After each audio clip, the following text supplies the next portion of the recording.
Assalamualaikum warahmatullahi wabarakatuh. Sobat Hilwaya Farm, bertemu lagi dengan kami, channel yang mengulas tentang seputar peternakan domba ya, yang berada di Hilwaya Farm di Kabupaten Tulungagung. Karena banyaknya pertanyaan dari teman-teman di komentar tentang pakan penguat atau konsentrat, bahannya apa saja, kemudian keperluannya apa saja, maka di video kali ini kita akan membahas tentang pakan penguat, berapa kebutuhannya, terus bahannya apa saja. Kebetulan ini kami sedang membuat konsentrat, buat sendiri ya, kita buat sendiri dengan cara manual karena belum punya mesin, jadi campur-campur sendiri gitu. Oke, kita lihat proses pembuatan konsentratnya. Jadi begini teman-teman, jadi kebutuhan konsentrat itu sebenarnya sangat sedikit, hanya 2% dari total kebutuhan makanan tiap harinya. Jadi kalau kebutuhan makanan perharinya itu kok 1 kilo, maka konsentratnya atau pakan penguatnya itu hanya butuh 2 on per hari. Jadi kan sangat kecil. Nah, tetapi meskipun kecil, pakan penguat ini sangat penting karena bertujuan untuk memenuhi nutrisi-nutrisi yang diperlukan oleh ternak kita. Pakan penguat ini memenuhi kebutuhan energi, protein, dan lemak. Nah, sebenarnya nutrisi-nutrisi tersebut, protein, karbohidrat, lemak, itu sudah ada di pakan hijauan yang kita berikan, misalkan ngarit dari rumput yang dari sawah, itu juga sudah ada kandungan-kandungannya tersebut. Tetapi kan rumput, jumlah pakan yang kita berikan, misalkan dedaunan, hijauan pakan ternak atau rumput-rumput yang kita berikan, itu jumlahnya tidak memenuhi kebutuhannya ternak kita, jadi perlu ditambahkan konsentrat. Nah, begitu. Nutrisi-nutrisi yang kita tambahkan yaitu bisa berupa sumber energi, yang berupa karbohidrat, protein, dan lemak. Nah, dalam pembuatan konsentrat kali ini,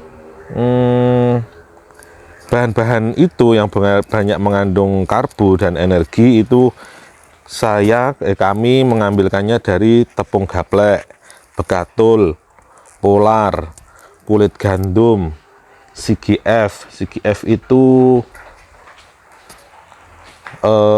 turunan dari jagung, jadi gluten fit. Ampok jagung yang banyak mengandung karbohidrat juga ada, ini sudah kami campurkan ya kemarin belum bisa membuat video karena masih ada kegiatan lain. Juga ada melir kedelai, ini campurannya, kemudian ada ampas bir, kemudian bungkil kopra. Ini banyak bahan-bahan yang banyak mengandung protein, yang tadi banyak mengandung, yang awal tadi bahan-bahan yang banyak mengandung karbohidrat.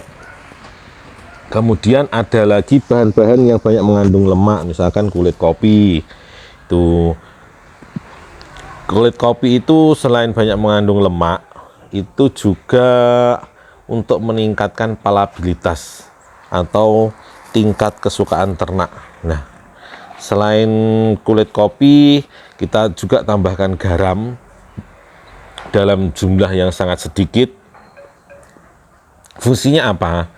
Juga untuk meningkatkan palabilitas, tingkat kesukaan hewan ternak terhadap konsentrat yang kita buat.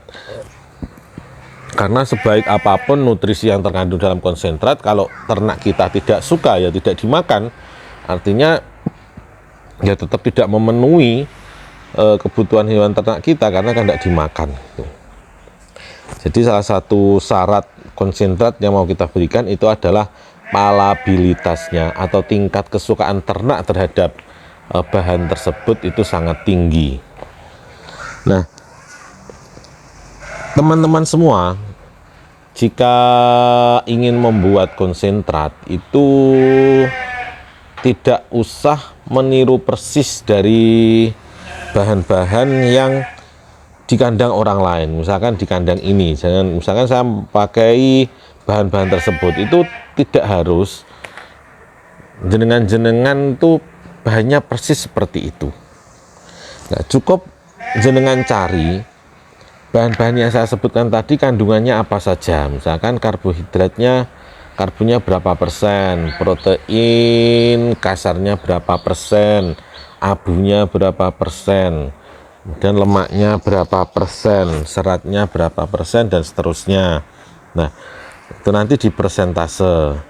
Kemudian kita cari bahan-bahan limbah yang ada di sekitar kita, yang keberadaannya itu kontinu, artinya tidak tergantung musim misalkan, jadi selalu ada. Terus kemudian harganya murah, penting nih, karena supaya penghasilannya bagus. Kemudian juga jangan mencari bahan konsentrat yang kebutuhannya itu bersaing dengan kebutuhan manusia. Contohnya jagung itu kan ya manusia juga suka. Jangan, jadi turunannya jagung tidak apa-apa, hasil limbah pengolahan jagung itu bisa, misalkan CGF tadi, corn gluten fit itu, atau CGC itu juga ada. Nah, kalau bersaing dengan kebutuhan manusia maka biasanya harganya mahal. Nah, misalkan kita ingin membuat konsentrat dengan kandungan protein kasarnya berapa persen, karbohidratnya berapa persen, dan lemaknya berapa persen gitu. Misalkan kok di sekitar kita ada limbahnya pohon kapas, apa itu namanya, kelenteng kalau di Jawa, di sini namanya kelenteng, bijinya yang hitam-hitam itu nutrisinya juga bagus, proteinnya tinggi. Kalau di barangkali di sekitar jenengan itu kok banyak, maka itu bisa digunakan kalau harganya murah. Kemudian apalagi ya, kasut kedelai, jadi bungkusnya kacang kedelai itu juga bagus. Seperti itu kita manfaatkan supaya dapat harganya murah. Nah, teman-teman Hilwaya Farm sekalian, untuk kebutuhan nutrisi ternak dengan berbagai umur itu berbeda. Misalkan kebutuhan nutrisi anakan cempe, misalkan umur 1 sampai 5 bulan atau 0 sampai 5 bulan, maka kebutuhan nutrisinya itu juga berbeda dengan yang sudah besar. Makanya konsentratnya, kandungannya juga kita bedakan kalau dengan membuat konsentrat. Kalau anak itu masih kecil, jadi anak domba atau kambing itu umur 0 sampai 1 bulan itu rumen lambungnya itu masih 1, atau biasanya disebut monogastrik. Jadi tidak seperti rumen atau lambung pada ternak dewasa yang mana ada 4 ya rumennya. Kalau masih kecil itu hanya 1. Jadi kebutuhan lemaknya yang tinggi di situ supaya langsung dapat dicerna. Kemudian konsentratnya juga harus lembut kalau membuat untuk anak-anakan cemple-cemple itu. Harus dilembutkan, kemudian tingkat lemaknya yang tinggi supaya mudah dicerna. Untuk induk yang sudah besar sekitar 8 bulan sampai 12 bulan dalam masa awal kawin, itu tidak perlu diberi konsentrat dengan protein yang tinggi, karena kita harus menjaga tingkat kegemukan atau BCS, body condition score-nya, supaya tetap di angka 3,5 sampai 4 lah, atau di angka 3 sampai 4. Jangan terlalu gemuk. Kalau nanti konsentrat yang kita berikan itu terlalu bagus, proteinnya tinggi, karbohidratnya tinggi, kemudian betina-betina dengan masa kawin itu nanti akan gemuk, maka bisa jadi banyak timbunan lemak yang menutupi sel telur sehingga pembuahan sudah terjadi, atau biasanya disebut majer. Itu supaya tidak seperti itu, konsentratnya agak dikurangi, hijauannya ditambahi kalau masa perkawinan. Kalau induk menjelang masa laktasi, misalkan 1 bulan sebelum laktasi atau saat menyusui, anaknya umur 0 sampai 5 bulan, maka kandungannya juga berbeda dengan induk saat masa kawin. Nah, ini masa laktasi ini itu butuh karbohidrat dan protein yang lebih tinggi untuk persiapan kelahiran. Karena seperti yang kita ketahui bahwa kelahiran itu sangat membutuhkan energi. Nah, kalau sampai kurang energinya nanti, misalkan terjadi negatif energi balance, antara kebutuhan dengan energi yang tersimpan itu tidak seimbang, lebih banyak kebutuhan energinya daripada energi yang ada, maka ternak kita bisa ambruk. Misalkan ketika mau lahiran itu ambruk, atau setelah lahiran nanti ambruk, tidak kuat berdiri. Itu salah satu ciri negatif energy balance.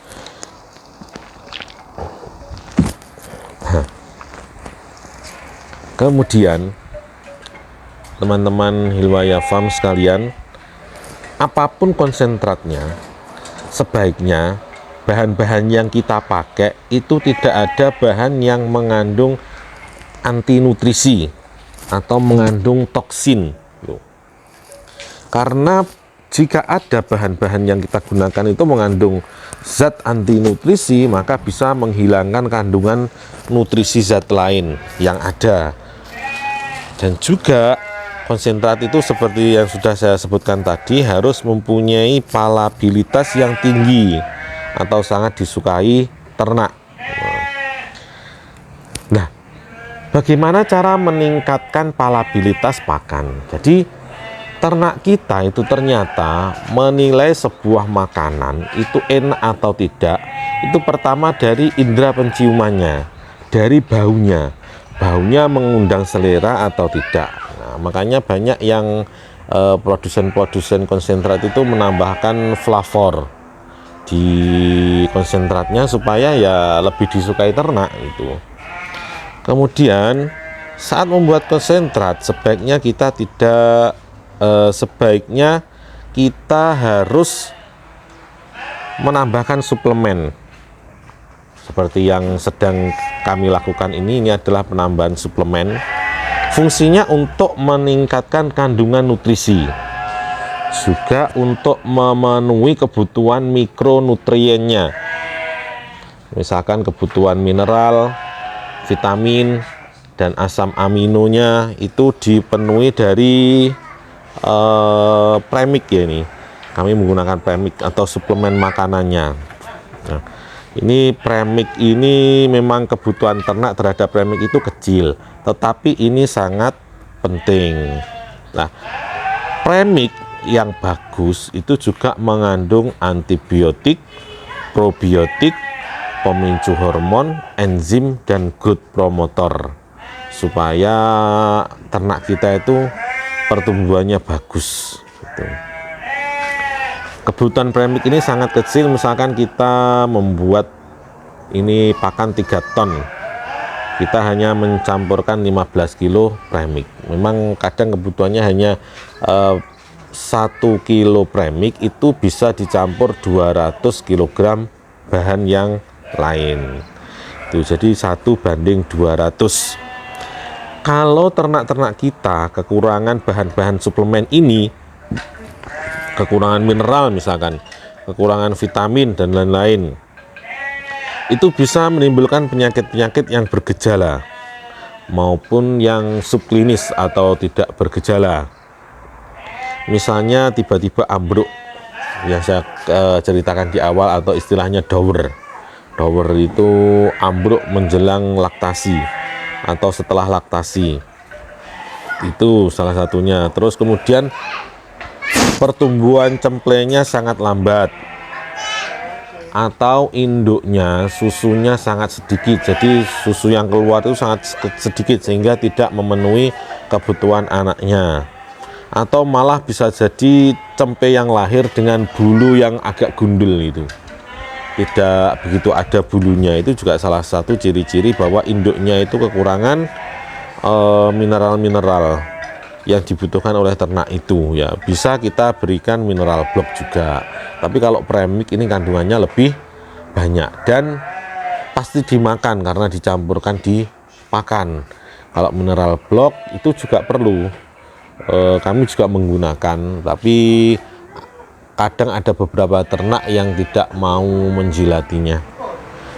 Jadi yang seperti itu ya dapat asupan mineral dan vitaminnya dari premix yang kita berikan. Lah,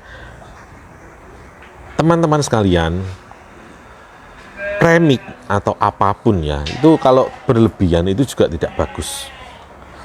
Karena apapun di dunia ini kalau kelebihan ya tidak bagus, tidak hanya premix. Kalau premix ini kelebihan bisa nanti menyebabkan diare. Kemudian ada jenis-jenis logam yang biasanya itu berada pada, kalau saya membaca kandungan dari mineral-mineral itu, di situ ditulis kandungannya. Itu pada logam itu bisa ditolerir oleh sapi dan kambing, tapi untuk domba kebutuhan akan logam itu sangat sedikit. Nah, logam tembaga misalkan.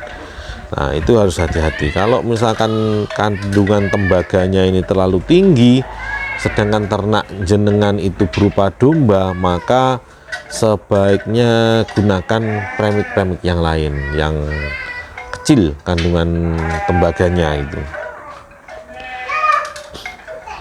Banyak sekali pilihan-pilihan di toko-toko peternakan. Kami tidak selalu pakai jenis ini juga, jadi ganti-ganti kami coba mana yang bagus.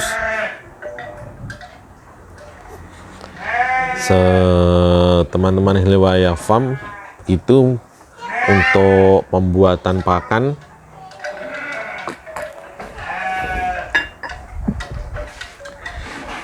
kira-kira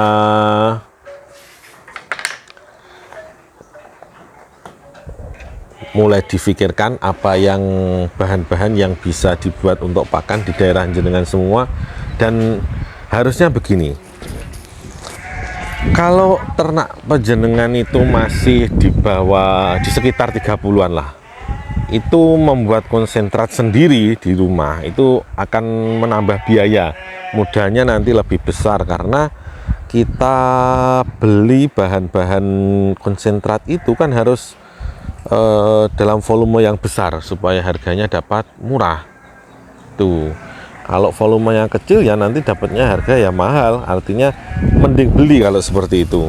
Jadi tidak harus jenengan-jenengan itu meniru apa yang kami lakukan di sini. Itu dicoba mana yang cocok, kalau tidak cocok ya jangan digunakan, karena bagus untuk kandang saya kadang itu tidak tepat atau tidak efektif untuk kandang orang lain itu. Jadi kalau misalkan populasi ternak kita itu masih sedikit, saya kira efektifnya adalah beli untuk konsentrat ini daripada membuat sendiri. Kalau membuat sendiri wis repot itu. Terus supplier bahan itu biasanya ada minimum order supaya mau antar gitu. Atau bisa jadi berkolaborasi dengan peternak-peternak di sekitar. Misalkan membuat kumpulan 10 orang peternak, nanti masing-masing misalkan membeli 2 kuintal bahan, terus kemudian digabung menjadi satu, nanti hasilnya itu dibagi bersama, dipakai bersama. Itu bisa jadi, itu malah lebih rukun. Memang bagusnya kalau peternak-peternak ini saling berkolaborasi.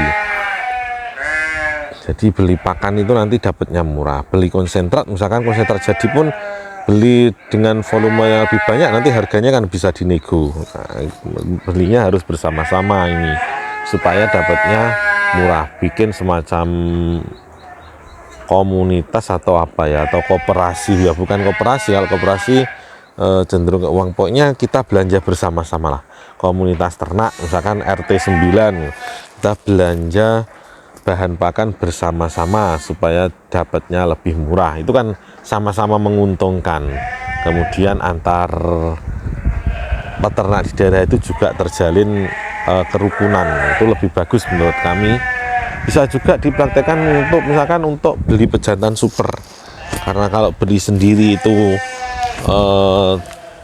mahal, kemudian dihitung-hitung biaya dengan hasilnya tidak nyocok karena betina-betina yang diternak masih sedikit, maka urunan untuk beli pejantan super, misalkan urunan 10 orang, nanti digilir 1 bulan di kandang si A, 1 bulan kemudian di kandang si B, dan seterusnya, kan tambah bagus ya.